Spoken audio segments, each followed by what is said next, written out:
If you know one thing about me, it's that I follow the science. Wherever the science goes, I'm there. If it heads to the bar, I'll follow it and buy it a shot. If it says room 110 and bring the whip, I'll be there in a mask. But if you follow the science and think it's always Dr. Fauci, you'll be chasing your tail like a beagle with OCD. The man changes his story more often than a suspect on Columbo. Right now, at this moment, there is no need to change anything that you're doing on a day-by-day basis. But as soon as it became clear that there was community spread, then it became clear that we were in real trouble. When was that? When was that?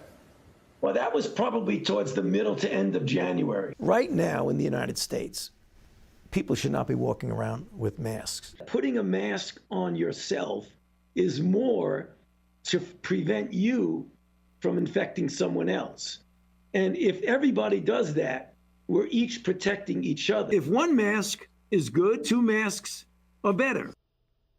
Maybe three. You could wear Fauci on the beach. He's such a flip-flop. But it's not his fault. Science changes. And as we learn more, we don't ignore new facts. That would be stupid.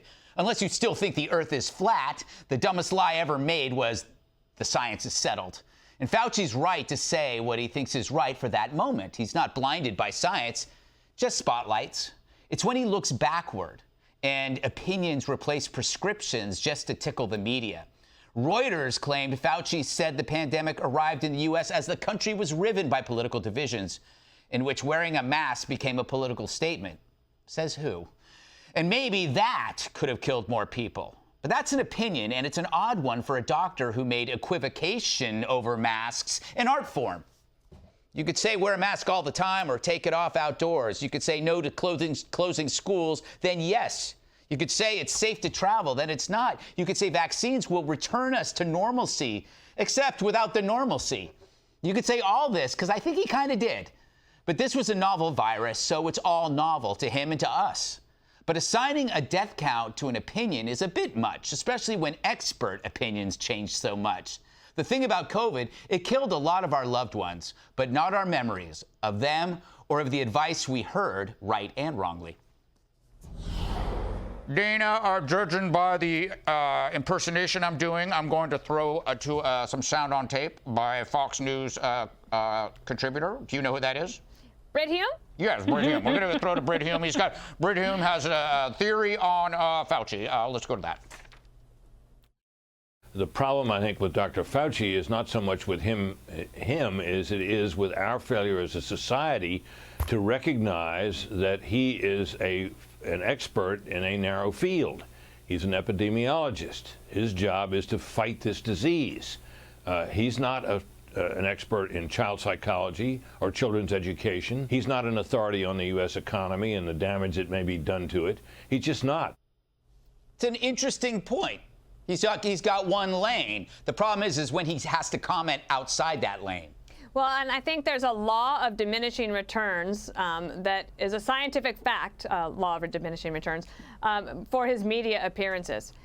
He is very generous with his time, and media love to have him. He's great for ratings. People love to watch. But now he's even taking incoming from the media that has loved him because they're like, well, wait, because it was what the schools were open, but they're not open, but now you have to get the stimulus money for the schools in order for them to open. And it does get you into a situation where you sound inconsistent and sometimes disingenuous. And so if I were there, if I could give a little advice to those folks there, I don't think he needs to say yes to every single interview. Yeah. He could do, even if they just did one briefing a day, I think that would be fine. Now, I think it was good early on. Remember, he was willing to go on some of those podcasts and different things that he hadn't seen Dr. Fauci do before. And that was, I think, helpful at the beginning. But right now, it's just way too much media. He's watered down the message. He's confused the message. And I think that even he would probably agree with that stepping back from all of these media appearances would help all of us. Juan, should Fauci be impeached?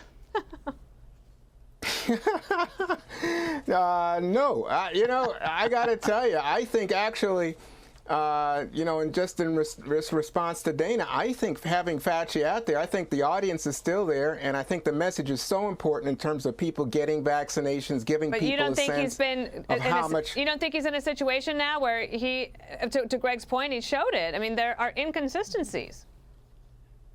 No, I think Greg made a good point, but it's not that there are inconsistencies. It's that, as Greg said, the science evolves. So if Fauci is saying back in March and April, hey, listen, you don't need to wear a mask, and it turns out he was concerned about the stockpile of masks for people who are in hospitals and the like, okay, but then he was saying wear a mask by April and May and June, and it was President Trump who was saying he's not going to wear a mask. It was President Trump who was mocking Joe Biden. I've never seen a mask so big, making fun of reporters wearing masks.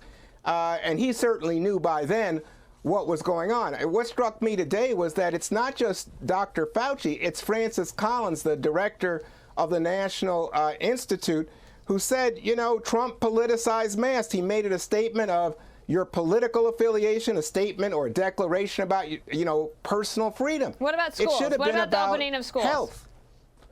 Yeah, it's well, fun. He's now saying, I think it's been been very clear that, you know what, you have to open schools, but you have to do it safely. No, but they said schools could be open. The CDC director said the schools could be open. Then they said she was speaking in her personal capacity, and they wanted X amount money more for the stimulus bill, and that's what ended up happening. And then they said, oh, we actually need to get the schools open. You have to have the stimulus bill. Sorry, I've spoken way more than I usually do. You were smoking what, Dana? No, whatever. Yes. Hey, Jesse, there's a neat little trick, and you saw it there with Juan. It's when somebody states an opinion that they don't like, it's a political. Oh, they're making the masks political. And when Trump banned travel, oh, that was political until the experts said, yeah, that was a good move. So it's like anything that you do, you politicize the topic, but they don't. Or if they flip-flop, they're not flip-flopping, they're evolving because the science has evolved. So mask shaming, which Fauci is involved in, is just so Democrats can blame Trump supporters for the pandemic instead of China. If Fauci's doing it to shift blame because we saw 500,000 people die during a pandemic in which he was the country's top infectious disease doctor, and Trump followed almost everything he recommended. Right. So a little bit of this is on blame shifting. I went back and looked at the polls in October before the second wave on mask wearing. 90% of the country puts a mask on before they leave the house. 89% of conservatives put a mask on before they leave the house. So if 90% of the country is wearing a mask, then why do we have a second wave? And why did cases and deaths in California explode when all the liberals slapped on masks? It's because masks are not a silver bullet. So stop trying to blame the 9% of loud anti-maskers out there that didn't cause the pandemic. Good point. And Dagan, if we want to talk about politicalization of a topic, probably the most repulsive political act was Pelosi withholding aid to Americans in order to beat Trump. I mean, that's pretty harsh. Yes, standing atop the suffering because she thinks it makes her look taller, because it makes the suffering of Americans, because it makes her more powerful. It's disgusting.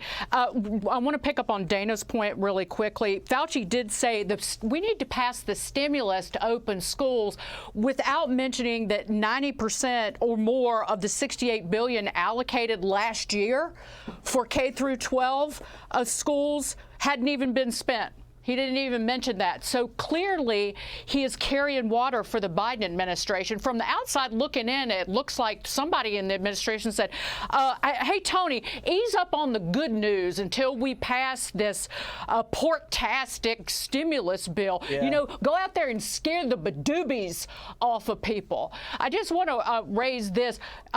Is somebody born craven partisan hack, or do you become one? You know, being around all of these insufferable sycophants down in Washington, is this something you can catch? Maybe Tony Fauci could get, maybe Tony Fauci could get on that and fill us in, hack. He would tell you to wear a mask and then not to wear a mask and then to wear a mask and then not to wear a mask, and then he would grin and go like this. He's a good man. Just do less media. There you go. That's true for everybody. Yes, exactly.